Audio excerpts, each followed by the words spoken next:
Let's explore the fundamentals, especially from a media and communication perspective, to provide a context for social media. In the early to mid-2000s, social media sites such as Facebook and Twitter facilitated a cultural shift in the way users documented everyday life through digital technology.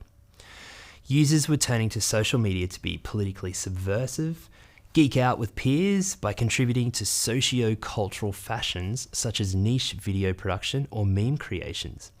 And some users were conducting emerging forms of business, or e-commerce as it was known. Social media was being used across a full gamut of activities at an unprecedented scale. Consider this breakdown of demographics of American users on social media.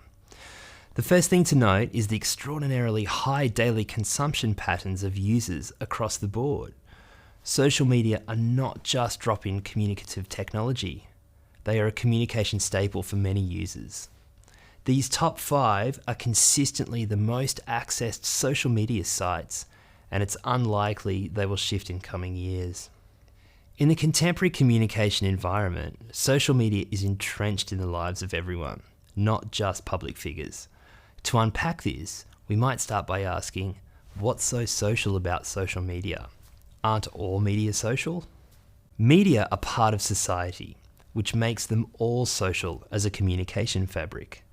The scholar Christian Fuchs provides an interesting overview into why social media are considered more social than media generally.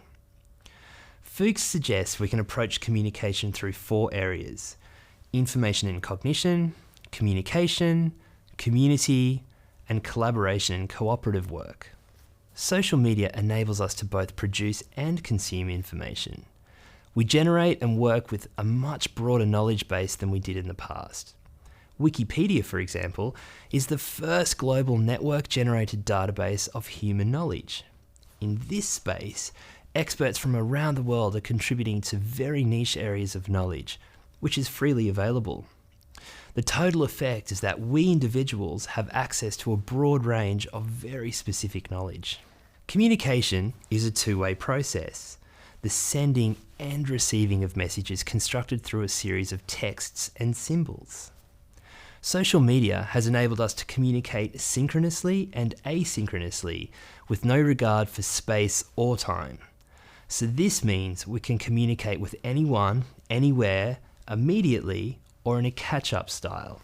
At the core of social media is the notion of community, which can be defined as a group of like-minded individuals interacting for a common goal or purpose.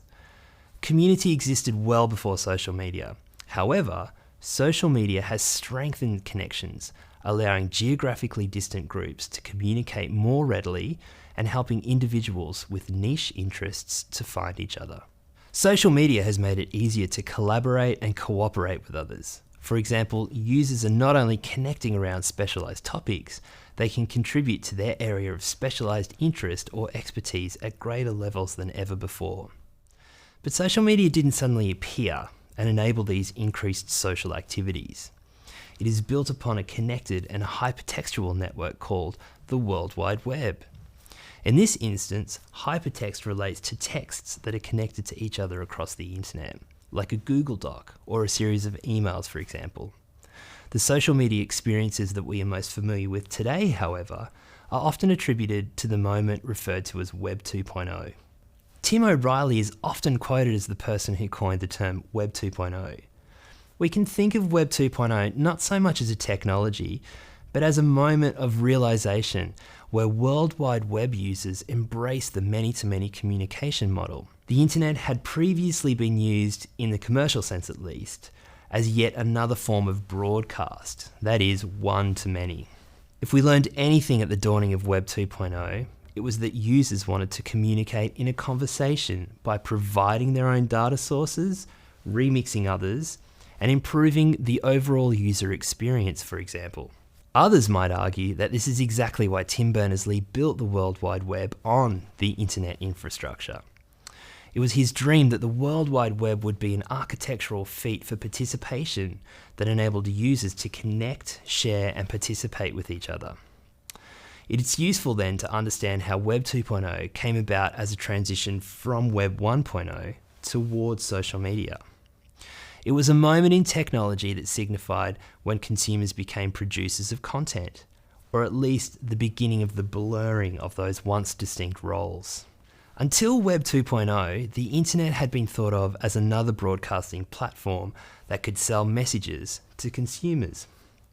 As investors began contributing significant amounts of money to the internet as a broadcast model, many e-businesses were born. The traditional advertising model the internet attempted to imitate failed. And when investors were not receiving any return for their investment, they started to run from the World Wide Web en masse. This is referred to as the bursting of the dot-com bubble. And what is significant about this is that it shifted both producers and consumers on the internet from one-way conversations to an interactive two-way conversation. Users were more interested in the collaborative conversations that would emerge rather than being sold products. Technology was also dramatically decreasing in size and cost, making content production a reality for those considered amateurs at the time. In this moment, the connected, shareable, and collaborative vision Berners-Lee had for the internet became achievable to those in many parts of the world. So what are some of the characteristics of Web 2.0 that you observe within social media today? You may have noticed how some brands and commercial identities have camouflaged themselves as social media platforms. Some of them are obvious, but others are not. What is common across many of these platforms is their ability to embody the 4 social media criteria as highlighted by Fuchs. Users are typically attracted through the sharing of knowledge or community building possibility, yet often those social media platforms will inevitably direct the user towards a commercial product. This is becoming increasingly common amongst many social media platforms. The scholar Geert Lovink takes a critical stance and questions what is actually social about social media when users become storable and sortable by large digital intermediaries such as Facebook and Google. This highlights the tension that is ever present between using social media and being used. Is social media offering increased empowerment, for example, to participate in government, or are we connected so that corporations can sell goods and services to us? This tension is something that we will return to many times during this social media MOOC.